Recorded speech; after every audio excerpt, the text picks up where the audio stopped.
Okay, next, macam mana you nak lukis skeletal structure? Okay, skeletal structure ni dia akan hanya show the carbon skeleton dalam bentuk zigzag, ataupun kalau if it is a cyclic structure, is going to be dalam bentuk rings, okay, and it will be drawn as a polygon. And then kita takkan show carbon atom, kita takkan show hydrogen atoms, kita hanya akan show functional groups, other atoms such as oxygen, chlorine, nitrogen, okay. And then kalau let's say you nak show bonds dekat skeletal structure, you boleh represent dia sebagai lines. For example, kalau if let's say you ada this kind of cyclic structure, all of them are single bonds, the way you want to draw the skeletal structure, since that this is a cyclic structure, kan? Kalau cyclic structure, you boleh terus draw a polygon. Since that dia ada 6 carbon, kalau polygon yang ada 6 sisi is going to be hexagon. Macam ni lah, semua single line to represent a single bond. Kalau how about structure yang ada double bond, macam ni, dia ada single, double bond, single bond. Kalau single bond, single line. Kalau double bond, double line.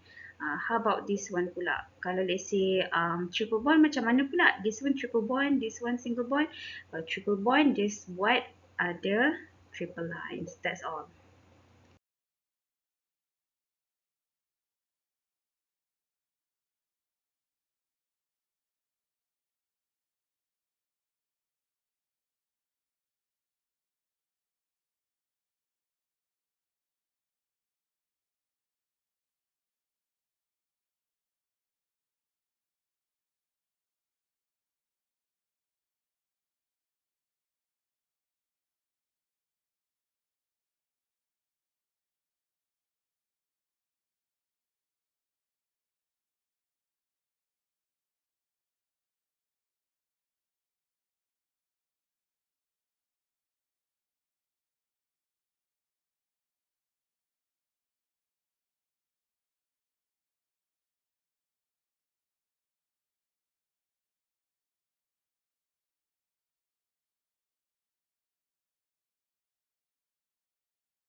Okay guys, so let's look at this example. So this example basically shows you how to convert condensed structure to skeletal structure. So the tips untuk convert condensed structure to skeletal structure is by converting it to expanded structure dahulu supaya you boleh nampak dia punya carbon skeleton, boleh tahu adakah dia single bond, double bond.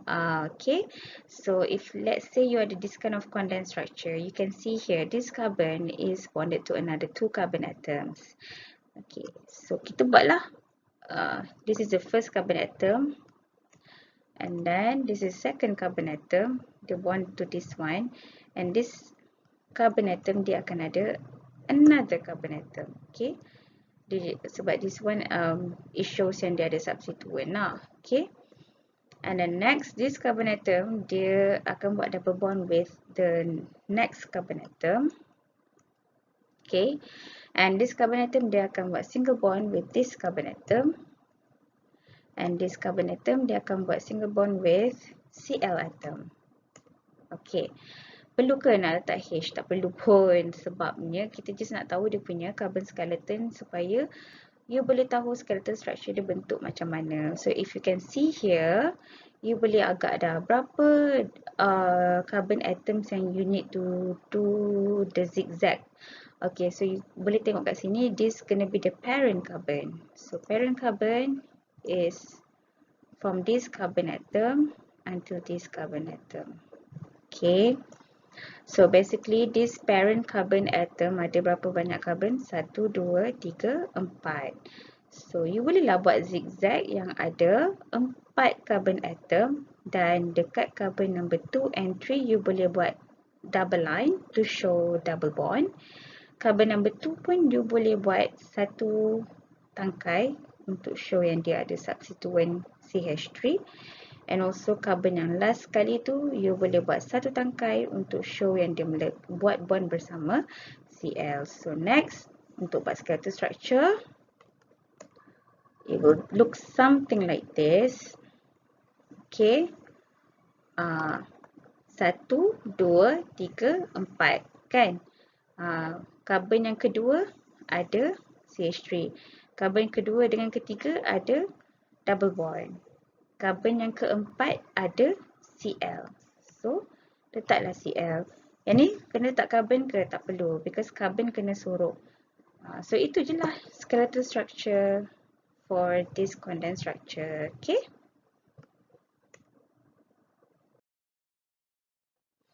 Okay, so you bolehlah cuba soalan ni.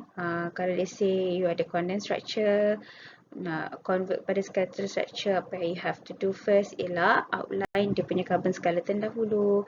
Lepas tu barulah tahu skeletal structure dia apa. Okay, untuk contoh yang pertama ni macam senang sikit because it's a straight chain, tak ada apa-apa substituent. Kita tahu dia ada 1, 2, 3, 4, 5 carbon sahaja. So you buatlah zigzag yang ada 5 carbon. 1, 2, 3, 4, 5. That's all. How about this one? Kalau this one, that means dia akan ada substituent dekat carbon yang kedua. So this is how it looks like. So dia punya, you lukis dulu dia punya parent. Parent carbon chain ada berapa? Ada 4 kat sini. 1, 2, 3, 4. Lepas tu carbon yang kedua ada substituent CH3. So this is how you do it. Buat tangkai macam ni je. Okay, macam ni pula. Kenapa condensed structure for this OH dia ada bracket? Because OH tu berada di hujung, bukan dekat tengah-tengah. Yang this one kita tahulah, this C, carbon yang kedua ni akan ada substituent CH3. So it will look something like this. Okay, cuma carbon yang terakhir dia akan buat single bond dengan OH, so we have to show it. Okay, the way you want to draw this is you draw dia punya parent carbon chain dahulu, which is ada 4. You buat zigzag yang ada 4 carbon. 1, 2, 3, 4. Okay, carbon yang kedua ada substituent CH3. Carbon yang keempat akan buat single bond bersama OH functional group. So you need to show, kalau functional group skeletal structure kena show. That's why ada tangkai kat situ. Okay, so for this one, dia akan ada substituent juga dekat carbon yang kedua. Lepas tu, dekat carbon kedua ada double bond, so you have to buat double line dekat carbon yang kedua dengan carbon yang ketiga to show that this is a double bond. Okay, and lastly, okay, this OH dalam bracket sebab dekat tengah-tengah, this is a functional group. So we can see here the parents carbon ada 1, 2, 3, 4, 5. Okay, OH ni dia hanyalah anak, hanyalah substituent. Dia substitute dekat carbon number 3. So kita kena show kat situ ya, the carbon OH punya bond tu. So bila kita buat carbon punya skeletal for this expanded structure, kat carbon number 3 ni ada functional group OH. So tak apa, jangan risau, you buat je dulu skeletal structure yang ada 5 carbon sebagai parent, 1, 2, 3, 4, 5. Cuma carbon yang number 3 you letak tangkai untuk you buat ataupun untuk you show yang this is the bond between carbon and OH functional group, single bond tu tersebut. Okay. Okay, so let's look at try these two. As you can see, dia ada bagi kamu dua structure kat sini untuk you try out to draw. Let's say for this one, dia bagi skeletal structure, dia suruh kamu draw the condensed and expanded structure. And this one dia bagi kamu expanded structure, so dia suruh you draw the condensed structure dengan skeletal structure. Untuk this structure, I don't worry that much because I think that it is doable, but for this one, I think I need to go through it with you. Okay, so for example, if you have this skeletal structure, dia suruh kamu lukis dia punya expanded and condensed structure. What can you do? Okay, you kena remember skeletal structure dia akan hide the carbon atom and also dia akan hide the hydrogen atoms. Tapi you tahu dekat this skeletal structure, dekat every bucu kat sini adalah terletaknya carbon. So I want you to, bila you nak lukis the expanded structure for this skeletal structure, you outlinekan dahulu the carbon skeletal structure. Okay, so you start lah. Tengok dekat setiap bucu ni adalah di mana carbon berada. Okay, bucu ni adalah milik oksigen, so jangan kacau. So this bucu is your first carbon atom. This one is the second carbon atom. Bucu ni adalah the third carbon atom. Ni bucu ni pula is the fourth carbon atom. 5, 6 and 7. So for this skeletal structure kita ada 7 carbon atoms, and then after that you transfer lah nak lukis expanded structure. Okay, so kita start dengan oksigen kat sini. Okay, kita lukis oksigen yang ada double bond, the first carbon atom, second carbon atom, third and fourth ada double bond. Okay, and then 3, 4, 5. 5 dengan 6 ada double bond, 6, 7 single bond, and then 7 dengan carbon yang kedua ni ada double bond. Okay, so this is the carbon skeletal structure for this skeletal structure lah, sebab kita dah bawa keluar the carbon atoms. How about the hydrogen atom? Okay, untuk nak tahu hydrogen atoms ada berapa, you have to remember that carbon dia boleh buat 4 covalent bond. Okay, covalent bond tu tak kisahlah single ke double or triple bonds. Alright, kalau let's say you nak tahu for this carbon skeletal structure berapa banyak hydrogen yang ada, you have to tengok dekat each of this carbon atom, you have to count until 4. Okay, macam this carbon atom contohnya, dia ada 1, 2, 3 covalent bond. So dia tak cukup lagi satu covalent bond. So that means this carbon atom dia akan buat covalent bond yang keempat with hydrogen atom. So for this carbon atom akan ada satu hydrogen atom. How about this carbon atom? Okay, this carbon atom, you count all of the covalent bonds around it. So you know that you have 1, 2, 3, 4 covalent bonds. Okay, so tak perlu nak tambah hydrogen atom. Okay, sebab dia dah cukup. Macam siapa yang tak cukup, you cukupkan tapi you buat bond bersama hydrogen atom. Macam this carbon ada 3 covalent bond. So covalent bond yang keempat adalah with hydrogen atom. Same goes to this carbon juga. Dia ada 3 covalent bond. So buat covalent bond yang keempat with hydrogen atom. Macam this Carbon atom pun dia ada 3 covalent bond. So dia akan buat the 4th covalent bond with hydrogen atom. Same goes to this carbon atom. Dia ada 3 covalent bond. So covalent bond yang keempat is with another hydrogen atom. So this carbon pun ada 3. So covalent bond yang keempat is with this hydrogen atom. Okay, so we know now that hydrogen atoms yang ada dekat this skeletal structure adalah 1, 2, 3, 4, 5. Ada sebanyak 5. Next, how can you draw the condensed structure? You need to remember, to draw the condensed structure, dia tak akan show the carbon single bond unless that if there is a skeletal, if it is a cyclic structure, okay? Dia tak akan show CC a single bond unless that it is a cyclic structure. Another thing ialah dia tak akan show carbon hydrogen single bond. Yang dia akan show ialah the cyclic structure, CC double bond, CC triple bonds. Okay, so if you look here, kita kat sini ada combination of cyclic structure dengan non-cyclic structure kat sini. This is a non-cyclic structure.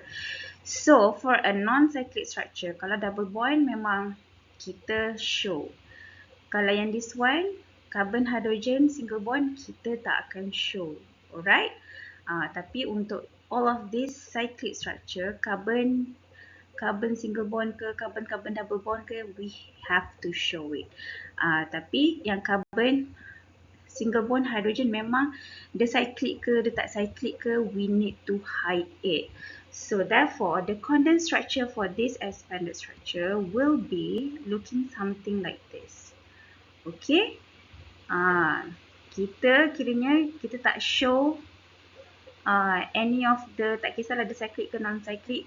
Kalau let's say you nampak je ada carbon hydrogen single bond, kita tak show, kita pendekkan dia, kita condensekan dia. Okay, yang macam ni we don't have to condense it out because we want to show yang this is like the separation between the cyclic structure and the non-cyclic structure. Okay, lukisan-lukisan ni actually kalau let's say if you go further dekat organic chemistry, tak penting sangat pun, tapi dia penting kalau let's say you nak buat as assignment, that's all. So you need to know lah how to draw it properly. Okay, try this tree. Actually dia suruh kamu draw the skeletal structure for each of this condensed structure. Ni adalah condensed structure lah ni, because kenapa?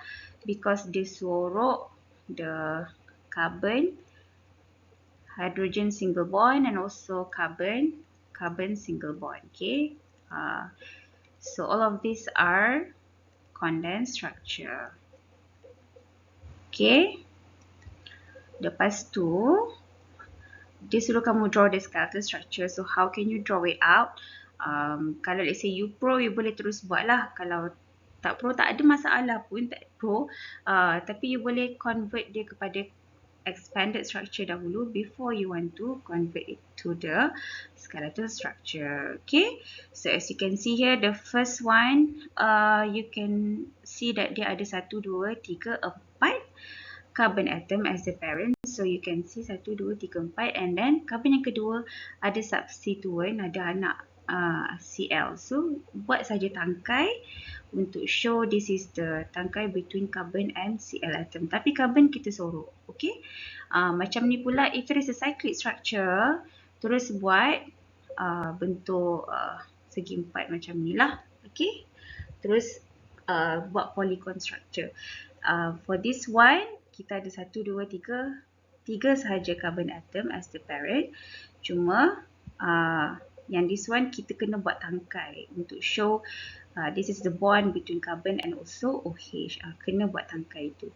Cuma ni carbon 1 dan 2 ada double bond, so you buat 2 line sahaja. That's all. So you bolehlah cuba buat yang this one as well. Dia bagi kamu condensed structure. Dia suruh kamu buat skeletal structure. Tapi buat dahulu dia punya carbon skeleton sebelum you nak buat skeletal structure supaya tak ada kesilapan kat situ. Okay, another structural formula that you need to know is a 3D formula structure. Okay, it is also known as wedge-wedge line formula. 3D formula structure ni actually penting nanti bila kamu nak belajar pasal haloalkane. Okay, lambat lagi kamu nak belajar pasal haloalkane, but you still need to know to figure out macam mana nak lukis 3D formula structure.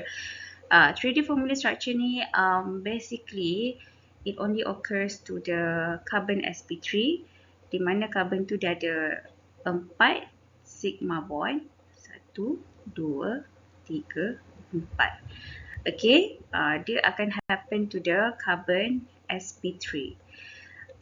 So the way you want to draw the 3D formula structure, you need to remember the tetrahedral structure. Okay, tetrahedral structure kita dah belajar ni dekat SEM 1, tetrahedral structure, di mana structure tu kalau you have a carbon sp3, it will look something like payung yang terbalik.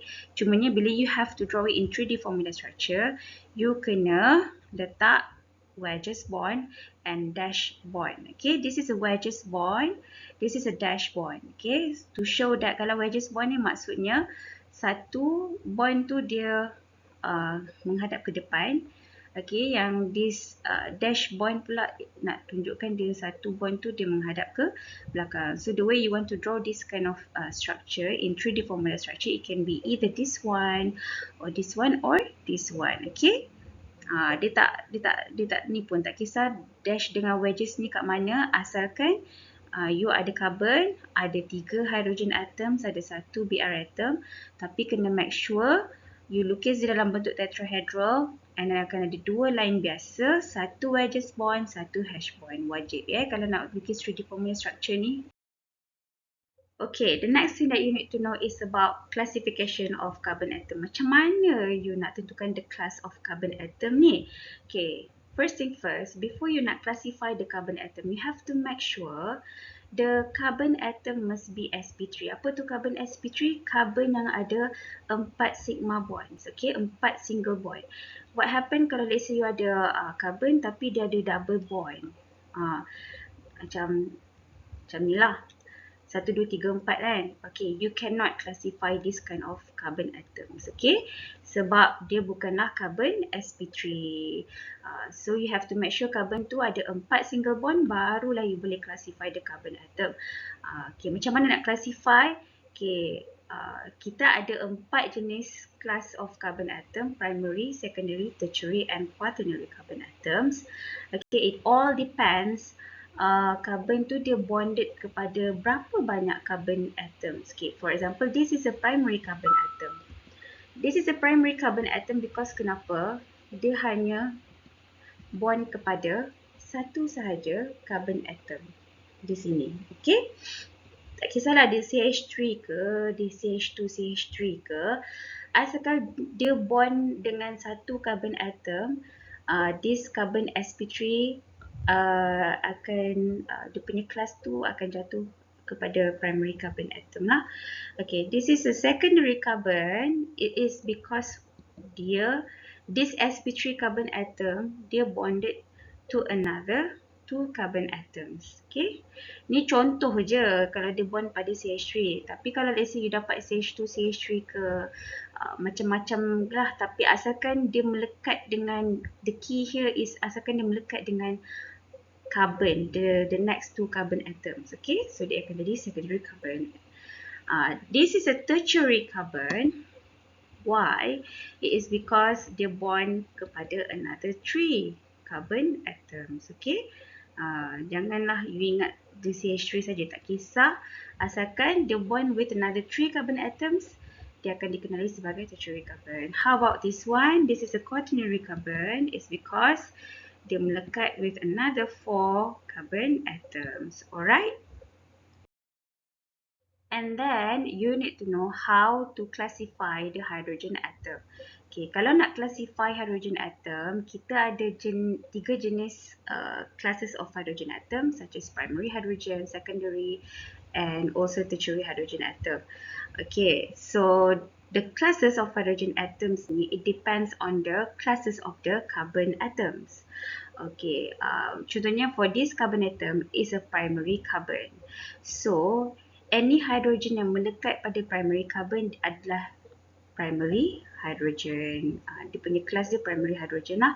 Okay, for this carbon atom is a secondary carbon atom because why? It is attached to another 2 carbon atoms. So for any hydrogen yang melekat pada secondary carbon will be known as a secondary hydrogen.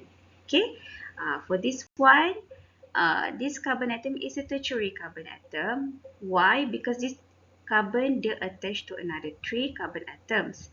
So for this hydrogen atom yang melekat pada tertiary carbon atom akan dikenali sebagai tertiary hydrogen. Okay. Lastly, kita tak ada quaternary hydrogen tapi kita ada quaternary carbon. Because why? Because quaternary carbon dia bond with another 4 carbon atoms. Kita tahu carbon dia punya maximum covalent bond yang dia boleh buat ialah 4 sahaja. Okay. So dia dah cukup dah kat situ. Melekat dengan another 4 carbon atoms. Tak ada langsung ruang untuk hydrogen atom. So that's why quaternary hydrogen ni it does not exist. So basically classes of hydrogen atom ni it all depends kepada classes of carbon atom. So you kena tahu macam mana nak tentukan the class of carbon atom, barulah you boleh tentukan the class of hydrogen atom. Alright, so let's look at this example. Dia suruh kamu classify all the carbons on the structure below. Okay, bila dia suruh kamu classify the carbon atoms, you have to make sure the carbon atoms yang you kena classify tu is an sp3 carbon. Kiranya carbon yang ada 4 single bonds. Okay. So the tips here, kalau you tak tahu berapa single bonds yang dia boleh buat, you need to convert this into you kena convert dia kepada full expanded structure. Okay, kenapa you kena convert kepada full expanded structure? Supaya you boleh nampak all of the single bond yang ada. Okay, macam this CH3. Kalau let's say you tahu CH3 ni semua single bond, okay lah. Kalau tak tahu macam mana? Macam CH2 ni. So you convert dia kepada semua single bond supaya you senang nak nampak. Macam ni, this carbon CH2. You convert dia pada full expanded structure so that you can see how many single bonds yang all of these carbons buat. Okay. Tapi basically kalau you nampak macam ni, CH3, CH2, CH3, all of these CH3, basically dia memang single bond je lah yang dia buat kan. So that means you have to classify all of the carbon sp3. This carbon you kena classify this carbon atom punya class. This carbon pun you boleh classify. Ni pun boleh classify. This one pun. This. Okay. This and this carbon atoms pun you boleh classify.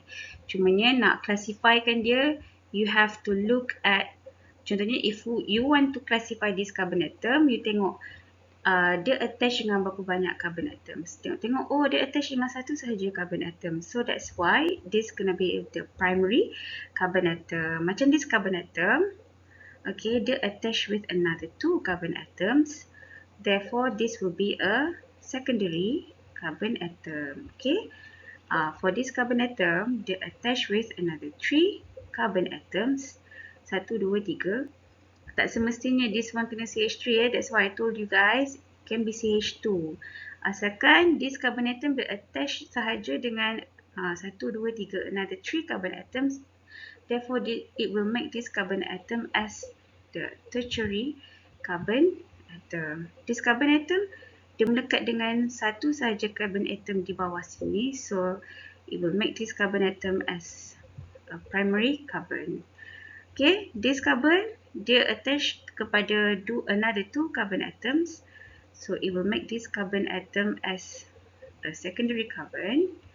This carbon atom, okay, you tengok dia attached kepada 1, 2, 3, 4. Okay, 4 another 4 carbon atoms. So it will make this carbon atom as a quaternary carbon. Okay, carbon ni dia attached pada only 1 carbon atom di sini saja.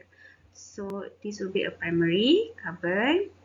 This carbon dia attach pada satu sahaja carbon atom. So it will make this carbon atom as a primary carbon juga, and this one pun will be a primary carbon atom. Okay, the way you want to classify it, you kena letak lah dekat-dekat dia punya classes tu. Okay, don't forget class tu dia ada macam ada bulat kecil kat atas tu. Okay, so this is how you classify all of the carbon atom in this structure. Yang ni pula, how many primary, secondary and tertiary hydrogen in the following alkane? Untuk kenal pasti the classes of hydrogen atoms, first thing first, you need to know the class of carbon atom. Okay, sebab once you tahu class of carbon atom, you boleh classify the hydrogen atom. Okay, contohnya lah, okay, kita buat dulu, kita classify dulu the carbon atom, baru kita classify all of these hydrogen atoms. For example, this carbon atom is a primary carbon. Okay, this carbon atom is 1, 2, 3, is a tertiary carbon. Carbon atom yang this one adalah secondary. Carbon atom yang this ialah primary. How about this carbon atom is a primary carbon. Okay. So now it's time for you to classify the hydrogen atoms. Once you have found the classes of the carbon atoms, now you can know the class of hydrogen atom. So for this hydrogen, ada 3 hydrogen yang mengelilingi these carbon atoms. Since that this is a primary carbon, it will make ketiga-tiga hydrogen ni adalah primary hydrogen atoms. Okay, tiga-tiga ni. So this hydrogen atom milik tertiary carbon, so it will make this hydrogen atom as the tertiary hydrogen. Okay, this one pula, this carbon atom dia ada attached, yang ni condensed structure. Kalau you tengok expanded, dia ada 3 hydrogen atom yang kelilingi this carbon. So since that this is a primary carbon atom, so it will make this ketiga-tiga hydrogen atom adalah primary hydrogen. Okay, untuk this one pun, since that this is a secondary carbon, so kedua-dua hydrogen yang attached pada this secondary carbon atom will make this kedua-dua hydrogen atom adalah secondary hydrogen. Okay, untuk this tiga-tiga hydrogen yang attached pada primary carbon will be a primary hydrogen atom as well for each of these 3 hydrogen atoms. Alright.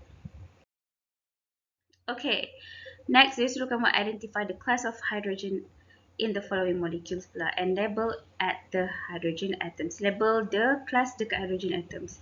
Okay, sama je macam Miss bagi tahu dia punya tips previously.